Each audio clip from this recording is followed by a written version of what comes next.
Welcome back, or welcome if you're just joining us. It's the France 24 debate, and we are taking a look at the legacy of Shimon Peres, who's passed away ahead of his Friday funeral in Tel Aviv. The U.S. president has said, the White House has said that Barack Obama would like to attend, but working on logistics. The French president also tipped to attend the funeral of the man who was 3 times prime minister, once president, and of course Nobel Peace Laureate. We're talking about it with Yossi Beilin, who was Israeli negotiator of the 1993 Oslo Accords. Welcome back from Tel Aviv. Welcome back from Ramallah. Mustafa Barghouti, Secretary General of the Palestine National Initiative. He too, a former negotiator on this.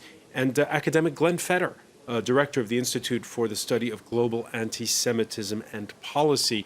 Just before the break, Yossi Beilin was describing to us that those crucial moments that led to Oslo, where he had to keep the negotiations a secret from Shimon Peres. How did he react when you told him the news that you were working on this?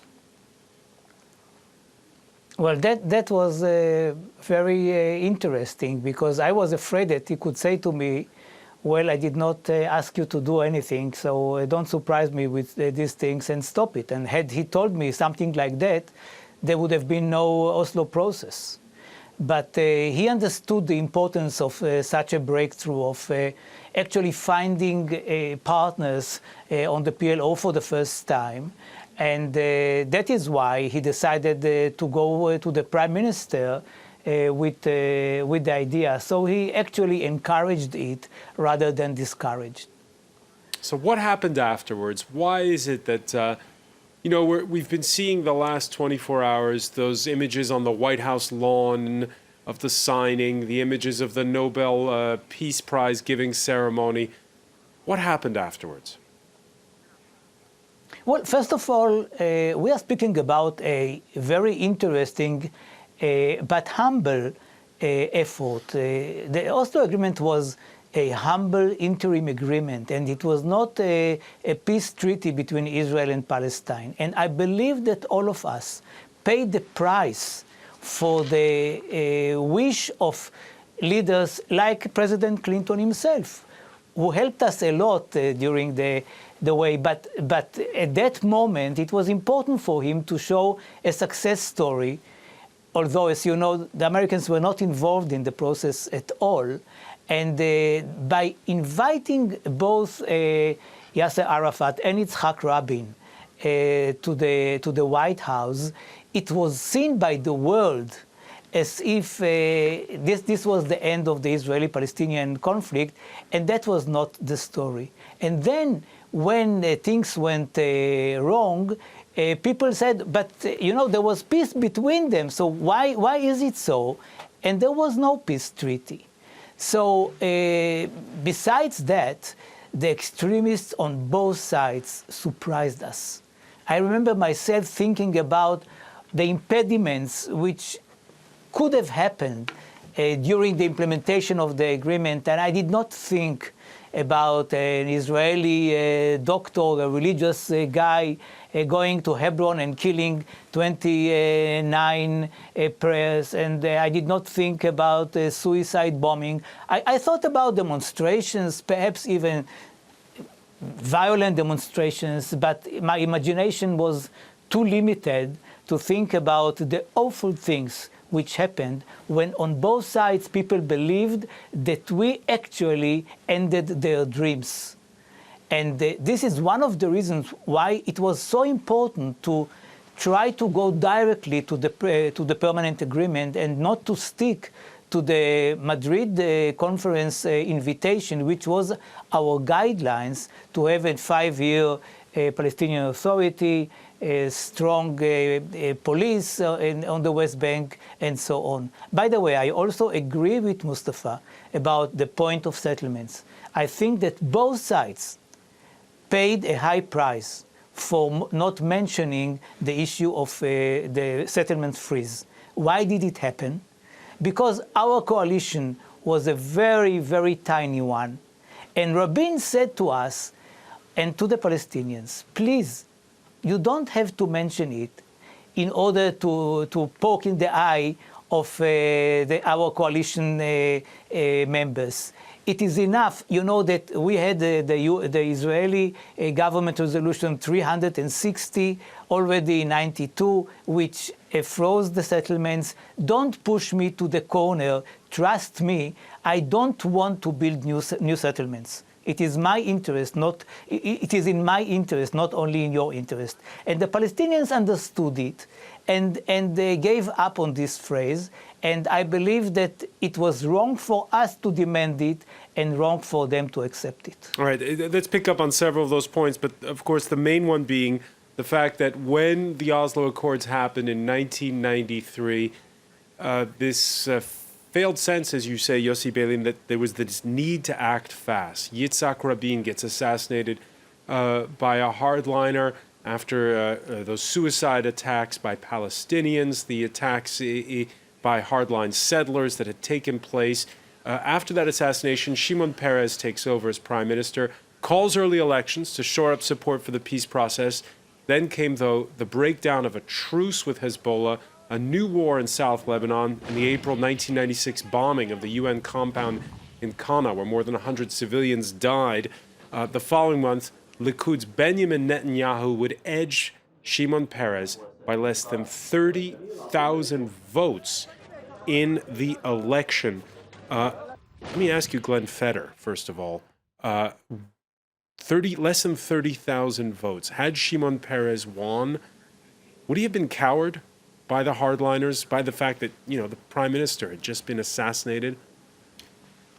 I think that Shimon Peres never truly had the heart of the Israeli public. He was never elected, although he tried many times, he was never really elected by the Israeli public. He lost by a narrow strip with Netanyahu, and that had something to do with the what was happening at the time. But ultimately, I think that he wavered too much in his political career to appeal to either the left or the right in Israel, and didn't have a military strategy. He was looked more on as like a grandfather rather than a protector. Let me ask Mustafa Barghouti on this. If those 30,000 votes had gone the way of Shimon Peres in the 1996 election, would history have been different? Would he have made good on the peace deal, because he had made that election campaign about shoring up support for peace?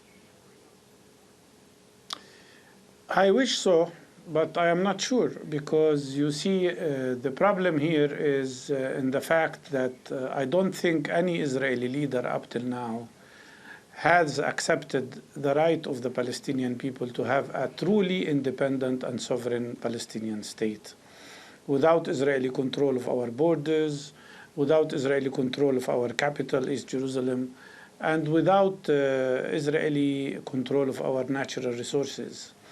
When we criticized Oslo in 1993, me and Haidar Abdeshafi, who was the head of the Palestinian negotiating team in Madrid, and well-known intellectuals like Edward Said, we thought we were in a very small minority, because people did not believe us. People thought peace was coming and everything was okay. But we saw through that the flaws of the agreements were at least four.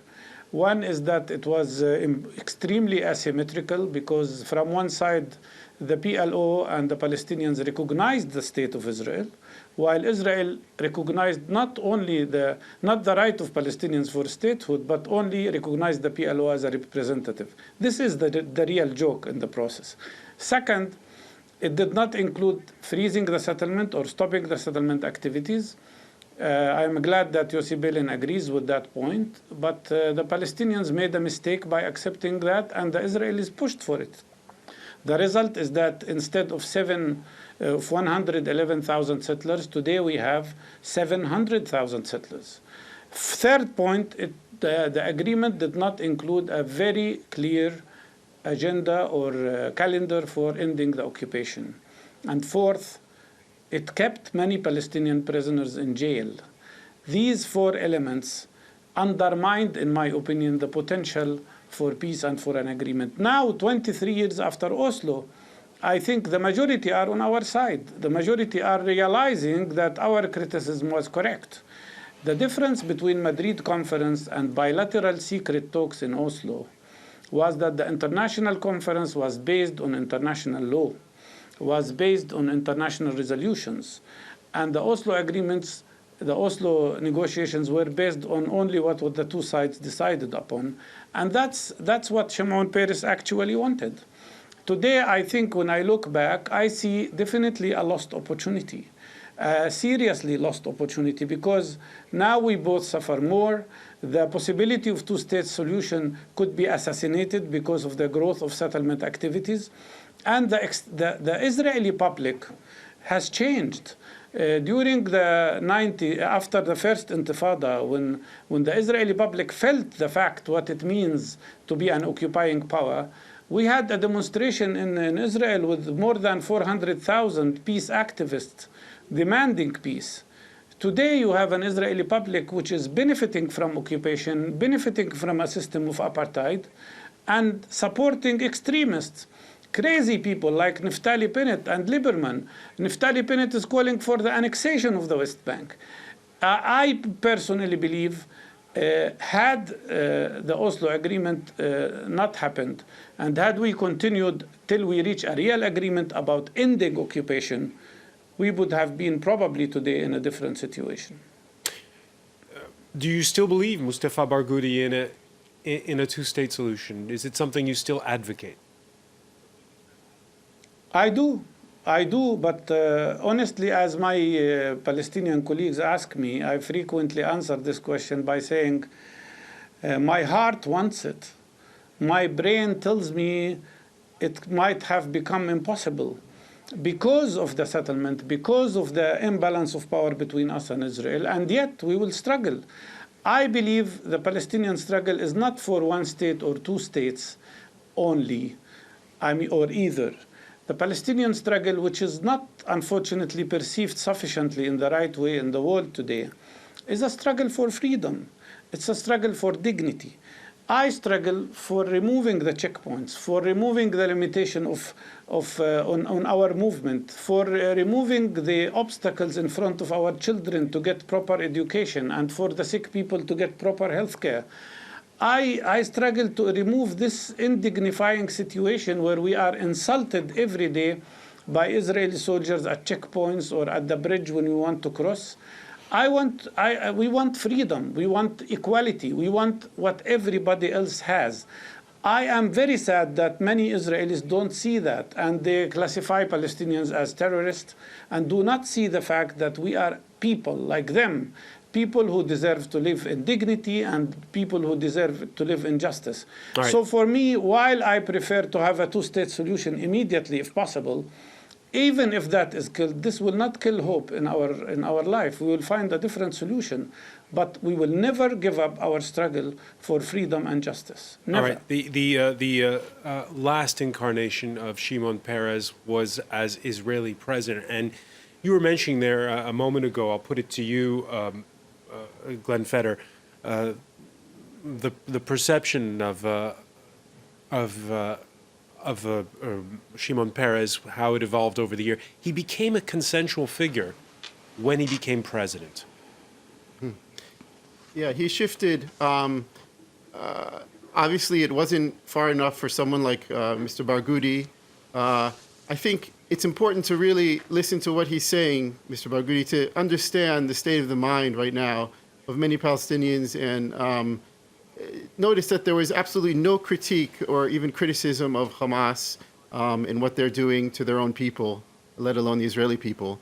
But I want to go back to Mr. Peres because it's really his day, and show that, you know, even the liberal Mr. Peres, even the dove, even the Peres who loved peace and coexistence didn't go far enough for someone like Mr. Barghouti. Even if, and I just want to point out, even if Israel had given up parts of what they call the colonies in the West Bank, it wouldn't have been enough for someone like Mr. Barghouti.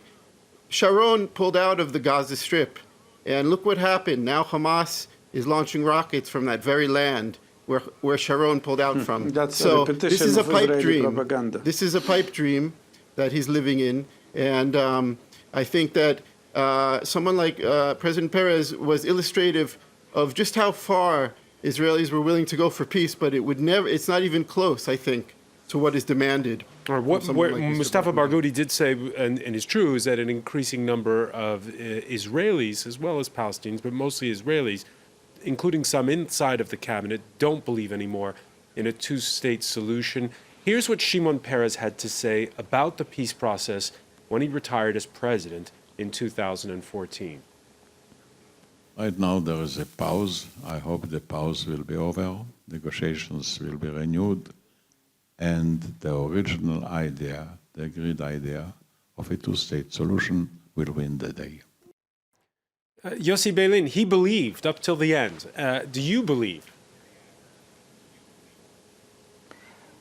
Well, I think that this is the most realistic solution. I don't think that anybody can speak seriously about a one-state solution in which eventually, because of the demography, the Jews will become a minority in their own state. So the whole Zionist idea will become a joke.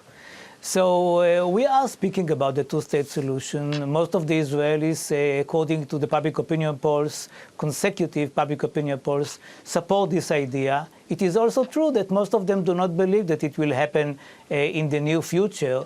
But it means that if there is an Israeli leader who is ready to take the risks and to go for a real solution, not just to say that he wants to meet with the other side whenever and wherever, then he will find a very fertile land of support in Israel itself. And I believe that it is more or less on the Palestinian side, because the alternative for a two-state solution is an alternative which is totally, totally unrealistic. And when we look back at the legacy of Shimon Peres, we heard there the words at the outset of the current prime minister saying it's Israel's first day without Shimon Peres at this point. His last incarnation to a mostly ceremonial post of president, he became a beloved figure at that point. What do you take away from that, Yossi Beilin? Well, it was, I must admit, not too difficult. I mean, as he took upon himself the function of a president, and by the way, he was not fascinated by the idea of becoming a president, and it was not his dream.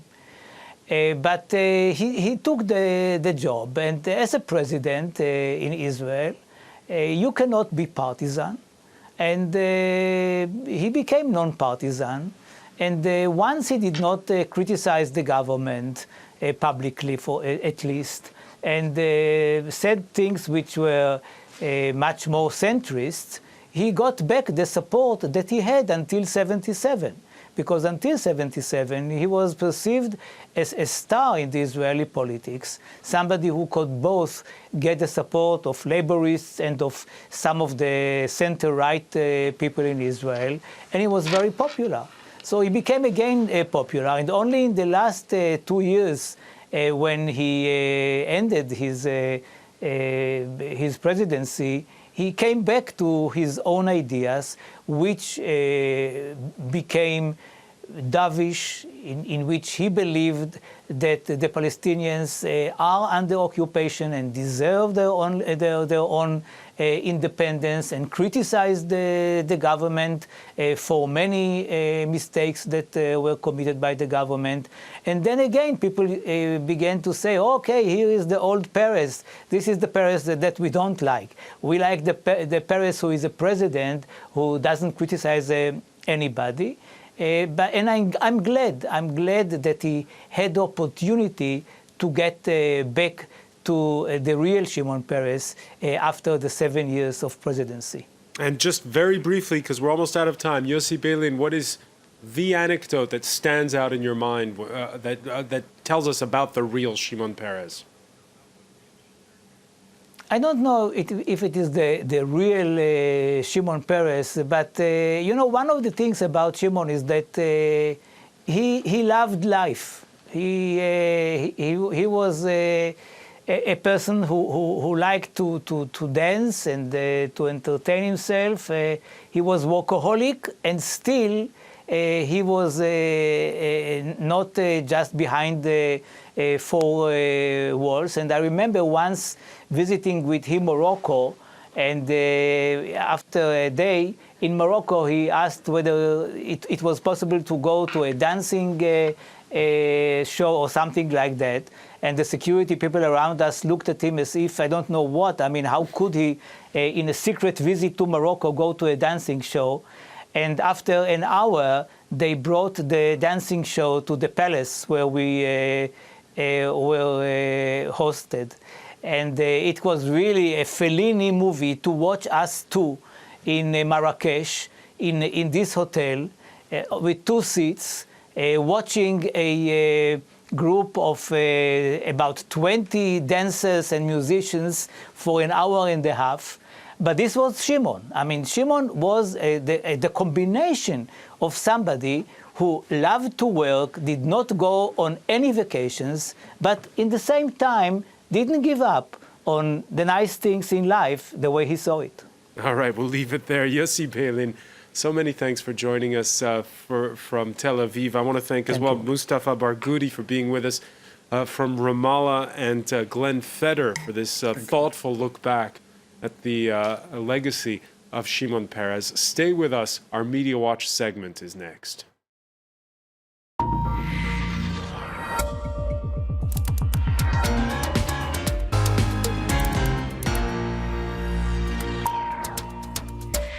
And we say hello to James Green. So there you have it, a workaholic, but who also liked to go dancing. That's right. And indeed, it is the picture that is being painted of him in many senses, a workaholic, a Renaissance man, somebody who, I suppose, softened as time went on, from a hawk to a dove, etc. All of these sort of sound bites being bandied about, and notably in the Jerusalem Post, where they describe Shimon Peres as someone who became an instant statesman. He had a sort of what would you say? He became it showed a softer side to him and a more tolerant side to him when he became president, as opposed to when he was an active politician. They speak in the Jerusalem Post as somebody who exuded a sense of nobility and humility, a true leader who thought of himself as a servant of his people. As a politician, he was often vilified, says the Jerusalem Post, but as a president, he became a beloved statesman. They also speak of somebody who was very much somebody who evolved with the times, who was very much a Renaissance man. As a young man, when Director General of the Defense Ministry, Peres promoted Israel's defense, aviation and nuclear industries.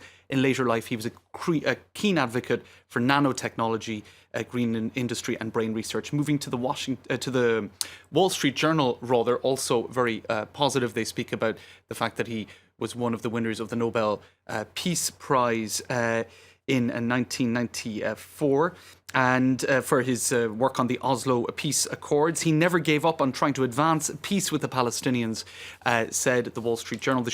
Meanwhile, The Guardian does nuance that picture somewhat. Of course, the fact that the Oslo Agreement was not a very big success is something that they point out. He still felt, however, that the two-state solution could be implemented, and they also point out in this article that he's the last surviving figure associated with the founding of modern Israel. So there you go. Quite a lot of elogious accounts of his life across the media. Well, elogious accounts of his life, not always elogious though when it comes to, obviously you were just saying it, the what's become of those Oslo Accords. That's right. So there are, of course, a number of media that point out some of the more controversial elements of his career. For Al Jazeera's website, they pose this question: was he a peacemaker or a war criminal, in fact? And if you look at the Middle East Monitor, they catalogue 3 areas where his political career could be criticised. If you go down through that article, you have targeting Palestinian citizens. So they speak here about, I suppose, the settlements in particular, having played a key role in the early days of the settlement enterprise. Peres intervened to undermine any sort of measures, no matter how modest, in sanctioning illegal settlements. Also they speak of the Cana massacre, this in 1996, when 106 civilians were killed when a UN compound was bombed, and also his support for the Gaza blockade. Indeed, coming back to the Cana massacre, which is something really his legacy has not been able to avoid being tarnished by. This is a piece by Robert Fisk, who was present at the Cana massacre, and he says Shimon Peres was no peacemaker, and I'll never forget the sight of blood and pouring blood and burning bodies at Cana. He says that Peres spoke of that as being a surprise, but for him that's a lie, because the UN had repeatedly told Israel the camp was packed with refugees. More criticism from this Israeli left-wing publication, 972 magazine. The man who took part in almost every bad decision in Israeli history, they describe him as being like Forrest Gump, who was sort of present the whole way along, except it wasn't as passive a role as Forrest Gump had. He was an active participant in some bad decisions. On social media, though, just very quickly, you have a lot of people paying homage to him, a hero to the world, says Caleb Park. May he rest in peace. Today, Israel lost a visionary. The world lost a great statesman. This is Trump's running mate. Peres personified courage in the face of battle. You do have two images I'll leave you with, François, that sort of sum up that a man of many faces and many images, I guess. And they do refer, this is a Lebanese cartoonist, juxtaposing the Nobel Peace Prize and the Cana massacre. Indeed, he wasn't the only cartoonist to have juxtaposed, I suppose, more aggressive policies with the Nobel Peace Prize. All right, James Creedon, I want to thank you. I want to thank our panel once again. Thank you for joining us here in the France 24 debate.